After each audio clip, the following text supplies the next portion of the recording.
एक ऐसी स्थिति और परिस्थिति जिसके अंतर्गत एक व्यक्ति यह जानते हुए भी कि वह जो कह रहा है वह प्रमाणिक नहीं है, सच नहीं है, उसे सच प्रमाणित करने का प्रयास करता है और उस तथ्य को सत्य प्रमाणित करने के लिए झूठ का सहारा लेता है।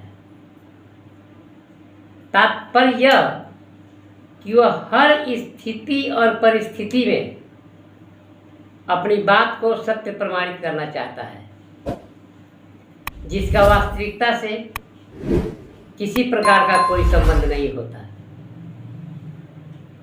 क्या यह राष्ट्र के लिए अहितकारी नहीं है? क्या यह अभिव्यक्ति की आज़ादी 19(1) का दुरुपयोग नहीं है? जरा आप भी सुनिए 8वीं फेल लालू का ये नमूना क्या कह रहा है। भाइयों का स्वागत है। और आज विशेष तौर पे जो प्रेस कॉन्फ्रेंस जो रखा गया है, ये वक्फ बोर्ड अमेंडमेंट बिल जो पार्लियामेंट में इंट्रोड्यूस किया गया, उसको लेकर के आज हम लोग जो है प्रेस कॉन्फ्रेंस रखे हैं। और आप सब लोग जान रहे हैं कि राष्ट्रीय जनता दल ने इस बिल का जो है, चाहे लोकसभा हो या राज्यसभा हो, कड़ा विरोध हम लोग ने किया। इस बिल के अगेंस्ट हमारे सारे सांसदों ने वोट किया और हम सब लोगों का मानना है कि यह संवैधानिक बिल है। साफ तौर पे आर्टिकल 26 जो हमारे संविधान में, इसका ये उल्लंघन करता है।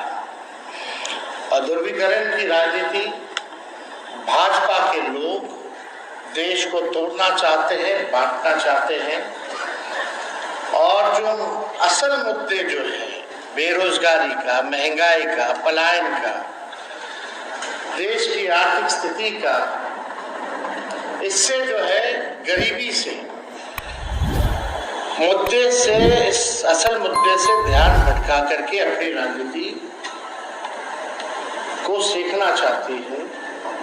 और आरएसएस और भाजपा के लोग संविधान विरोधी इसलिए हैं क्योंकि लगातार संविधान का उल्लंघन किया जा रहा है, क्योंकि ये लोग अपना नागपुरिया कानून को जो है लागू करना चाहते हैं पूरे देश में। हम लोग सामाजिक न्याय, धर्मनिरपेक्षता के मानने वाले लोग हैं। नीति, सिद्धांत, वसूल की राजनीति करते हैं।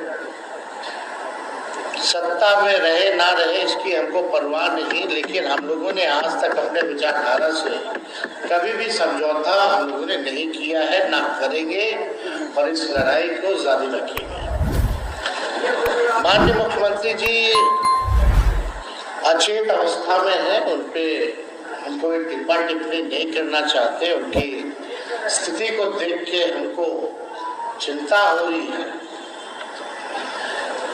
लेकिन इस बिल में जो भी पार्टियां थी, जो अपने आप को सेकुलर पार्टियां कहती हो या सेकुलर नेता कहते हो, उनका पर्दाफाश जो है हुआ और ये दिखाता है कि ये लोग केवल अपने कुर्सी के लिए, अपने स्वार्थ के लिए राजनीति करते हैं, ना कि देश की जनता, एकता या कोई विचारधारा की राजनीति करते हैं।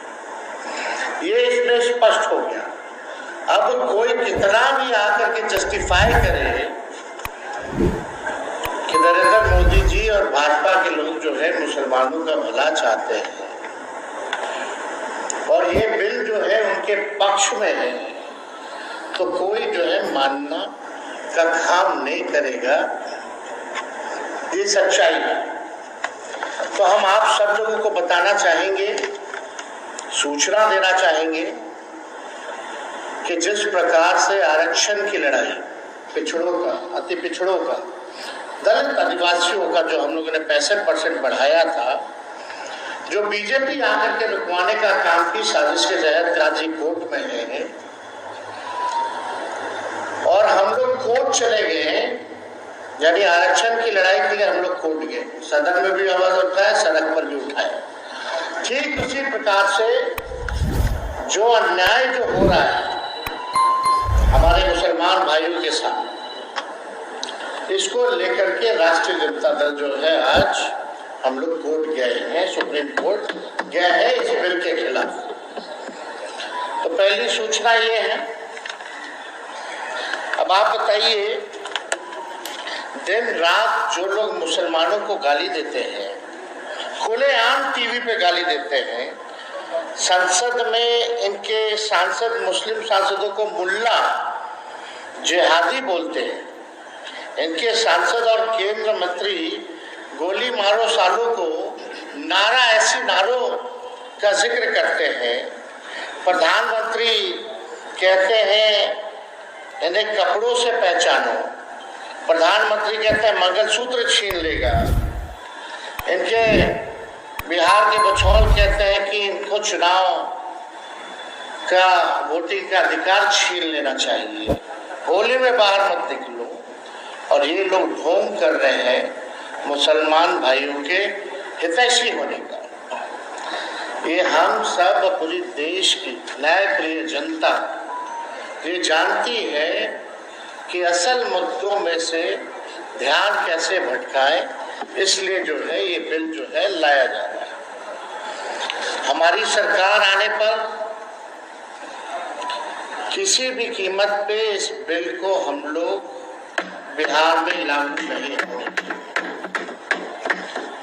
किसी भी कीमत में कूड़ेदान में ये बिल को फेंका जाएगा हमारी सरकार जब बनेगी।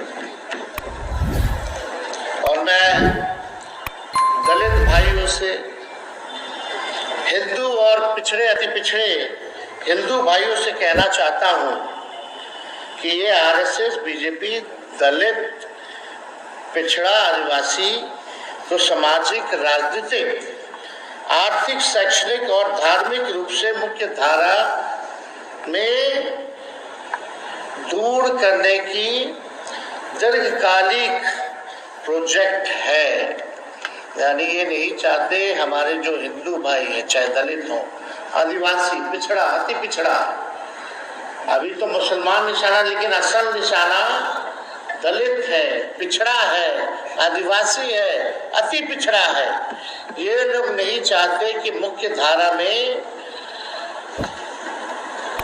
जो हमारे पिछड़े हिंदू हैं, दलित हिंदू हैं, आदिवासी हिंदू हैं, ये मुख्य धारा में ना आए, इनको रोकने की साजिश है। इसलिए आपने देखा होगा 65% आरक्षण भी इन्हीं लोगों का इस एनडीए की सरकार ने हम लोगों की मांग की अनुसूची 9 में डालने का कैबिनेट से हम लोगों ने भेजा था, लेकिन नहीं किया। और मुसलमान के नाम पर, मुसलमान के साथ साथ ये मंडल वाले हिंदुओं का अहित और नुकसान करना चाहते हैं। मुसलमान ही नहीं, इसका निशाना दलित, पिछड़ा, सब लोग। आप लोग लगातार देखिएगा, गरीबी सबसे ज्यादा, बेरोजगारी सबसे ज्यादा, पलायन, ये कौन? ये पिछड़ा है, दलित है। इनको आपने नौकरी के लिए क्या किया? मुख्य धारा में लाने के लिए आपने क्या किया? हमने विधानसभा में आंकड़ा दिया था, 0.5% का भी आधा अति पिछड़ा दलित समाज का ना डॉक्टर है ना इंजीनियर है। ये बिहार में ये स्थिति है। आप इनके लिए क्या योजना ला रहे हैं? इनको कौन आगे बढ़ाएगा? इनको कौन मुख्य धारा में लाएगा? इसलिए हमारा स्पष्ट रूप से हमारा मानना है कि मुसलमान के बाद तो ये ईसाई, सिख, सब पर ये हमला बोलेंगे, लेकिन खास तौर पे जो मंडल हिंदू हैं, जिनकी 80% आबादी है, उस पे ये लोग जो है निशाना जो है टालने का काम करेंगे। इनका आगे का फ्यूचर का इनका प्रोजेक्ट है। तो ये वक्फ बोर्ड को लेकर के हमारा हमारी पार्टी का, हमारे राष्ट्र अध्यक्ष जी का स्पष्ट है, ये गैर संवैधानिक है। पार्लियामेंट में जिन लोगों ने इसका समर्थन किया है इस बिल का, आने वाले चुनाव में इन लोगों को झेलना पड़ेगा। और एक और इशू है, यहाँ अगर आप देखें बिहार में तो एक नहीं दो मुख्यमंत्री पड़ोस रहते। होली है, बुरा न मानो कहकर होली के सांस्कृतिक कार्यक्रम में सिपाही को सम्मिलित करने के आग्रह को मुद्दा बनाने वाले अधिकारियों से अपनी खाने के प्लेटें उठवा। और दूसरी तरफ उप मुख्यमंत्री विजय सिन्हा जी हैं, कितने असहाय और असमर्थ लग रहे हैं कि अपनी ही सरकार के में थानेदार को हटाने के लिए घोस्ट रिक्वेस्ट कर रहे हैं। बेचारे किससे आग्रह कर रहे हैं, यह भी भूल कर खुलकर विरोध भी नहीं कर पा रहे, बोल भी नहीं पा रहे कि आग्रह अगर किस कर रहे हैं तो किससे आग्रह कर रहे हैं, जरा खुल के तो बोलिए। किसको बोल रहे हो कि थानेदार को हटाना? तो मुख्यमंत्री है। तो स्थिति देख लीजिए प्रशासन क्या क्या हुआ। एक तरफ मटन परोस रहे सीओ वीडियो, और दूसरे तरफ एक मुख्यमंत्री आज घोष रिक्वेस्ट कर रहे हैं, पता नहीं किससे कर रहे हैं, कि भैया एक थानेदार को जो है हटा दो। जदयू पार्टी की जो स्थिति है, नीतीश कुमार जी के फोटो को हटा करके अब तो नरेंद्र मोदी जी का फोटो लगाया जा रहा है। जदयू पार्टी में है, मोदी जी की तस्वीर लगाई जा रही है खाली चुनाव तक। ये नीतीश कुमार जी को जैसे तैसे साथ रखेंगे और उसके बाद क्या परिणाम होना है ये स्पष्ट है, ये सब लोग जान रहे हैं। भाजपा के लोग नीतीश कुमार जी को जैसे तैसे केवल चुनाव तक साथ रखेंगे, उसके बाद पूरी बिहार की जनता जानती है कि उनके साथ भाजपा के लोग जो है क्या करेंगे। जदयू अब बीजेपी के बिहार की इकाई का एक वंचित, उपेक्षित और अल्पसंख्यक विरोधी प्रकोष्ठ बन करके रह गया। ये जदयू की आज के हाल में स्थिति बन गई। करे तो करे क्या? अब मुख्यमंत्री को उप मुख्यमंत्री हाथ फेर दे रहा है, कोई अधिकारी हाथ फेर दे रहा है, हाथ दबा दे रहा है, अचेत अवस्था में है। क्या हो रहा है ये सब हम लोग देखें। इतना महत्वपूर्ण विषय चला गया, मुख्यमंत्री खुल के नहीं आए। कौन रोक रहा है भाई उनको बोलने से? ये तो कौन ऐसा बड़ा नेता देश का जो है इस पे नहीं बोला हो। लेकिन हमारे मुख्यमंत्री जी एक शब्द भी अगर वक्फ बोर्ड पे अगर किसी ने सुना हो तो जरा बता दे। जब इतने महत्वपूर्ण विषयों पे वो चुप रह रहे हैं तो बिहार सरकार कैसे चल रही है?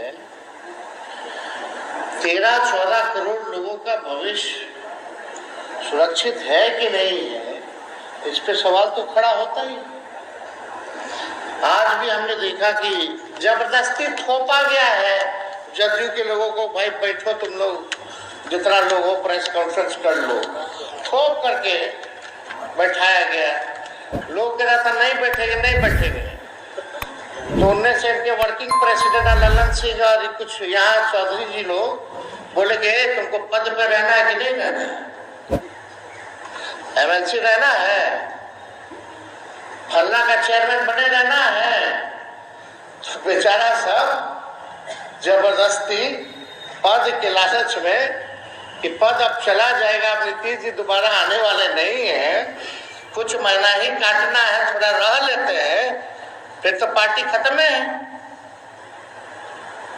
तो इसलिए ये लोग बेचारा सब मुंह लटकेले सब लोग जो है आज प्रेस कॉन्फ्रेंस किया। तो आज आप लोगों को सूचना भी देनी थी कि वक्त कोर्ट की लड़ाई सड़क, संसद और अब जो लड़ाई है वो हम लोग सुप्रीम कोर्ट में भी लड़ेंगे। इसमें हम लोगों ने पिटीशन भी दायर किया है। जा चुका है आज जा चुका है। शिवसेना के लोग कह रहे हैं कि इसके विरोध में करिए तो जाइए और बात बना देंगे। आपको प्रोवाइड करा दिया निरूपम है शिवसेना की, अपलोड होते ही मिल जाएगा। वो कह रहे हैं मुसलमान एक बार अपलोड हो जाने तो जालियावाला बाग बना देंगे। मुसलमान सड़क पर ना निकले, शाहीन बाग ना बनाए, नहीं तो जालियावाला बाग बना देंगे। एक नाथ शिंदे के संजय निरूपम। अब छोड़िए ना, इन लोगों पे क्या कहना। मार्केट में गर्म रहने के लिए लोग करता रहता है। जदयू की तरफ से कोई वैल्यू है, एक एक कर अपना कोई ठिकाना नहीं, चले दूसरों का ठिकाने लगा।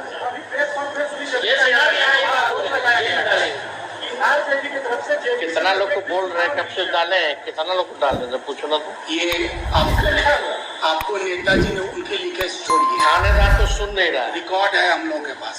अभी है ना विजय सिन्हा जी कल ही ना बोल रहे थे, वो क्या जेल में डालेंगे, उनका तो थानेदार नहीं सुन रहा। खुद बोल रहे कि हटाओ थानेदार को, किससे कौन हटाएगा, आओ कह रहे जेल में भेजेंगे। अरे भाई ज्यादा बोलते बोलते कुछ ऐसा ना बोल दीजिए कि आप ही को डालना पड़ जाए। हाँ एक मिनट ले रहे हैं उधर, हाथ उठा लो। इसके बाद आप नहीं आपसे प्यार है। अभी आना नेता विरोध कर रहे थे, उसको बैठाया गया था प्रेस कॉन्फ्रेंस में समर्थन करने के लिए, बोलने नहीं किया गया उन नेताओं को। गुलाम बहुत अशफाक करीम और अरे 3 नेता ने, सब बेचारे के पास कोई जवाब तो था नहीं। सब जान रहे अंदर से गलत हुआ, लेकिन जबरदस्ती धमका करके बैठवाया गया, प्रेस कॉन्फ्रेंस करवाया गया। रहना हम तो बोले ना भाई, सीधे फोन किया कि कर क्यों नहीं रहे, नहीं करोगे तो रहना है ना। MLC लालू जी का वीडियो उनका क्या, एक मिनट। हाँ अरे भूषण जी, अरे पूछो। हाँ वही वो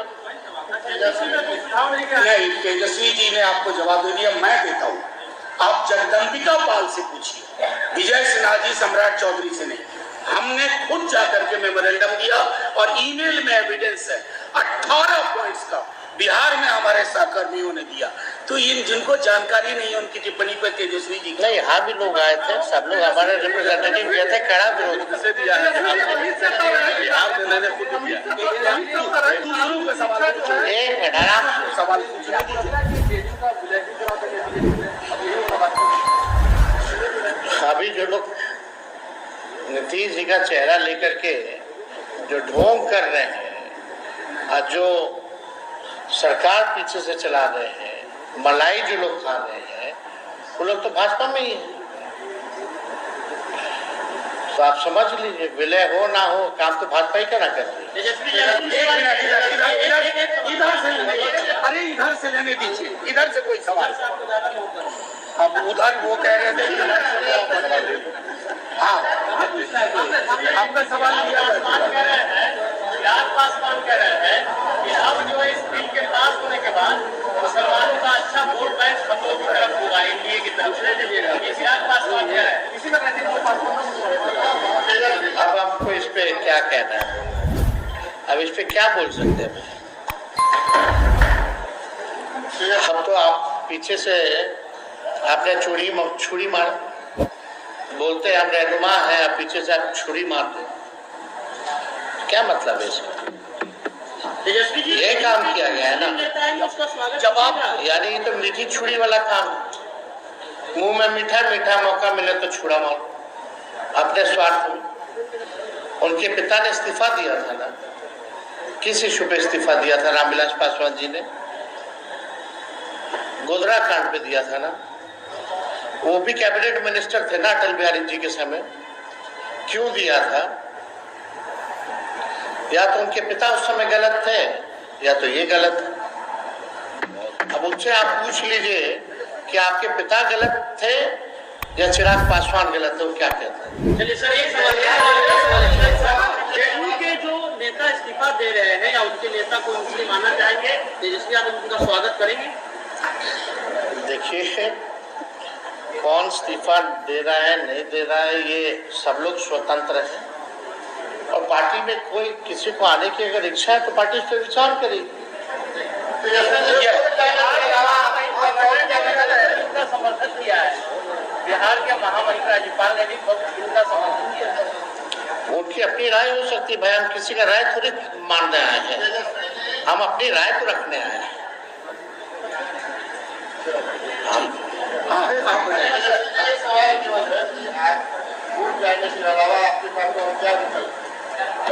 कोर्ट के अलावा और क्या? सरकार बना करके इस कानून को कूड़ेदान में फेंकना। सीए-एनआरसी का भी हम लोगों ने प्रस्ताव जो भेजा था कि नहीं भेजा था कि किसी भी कीमत पे हम लोग सीए-एनआरसी को बिहार में लागू नहीं होने देंगे, सब लोगों ने पास करके भेजा था। यदि यह समाचार आपको किसी प्रकार उपयोगी लगा हो तो चैनल को लाइक, शेयर और सब्सक्राइब करें।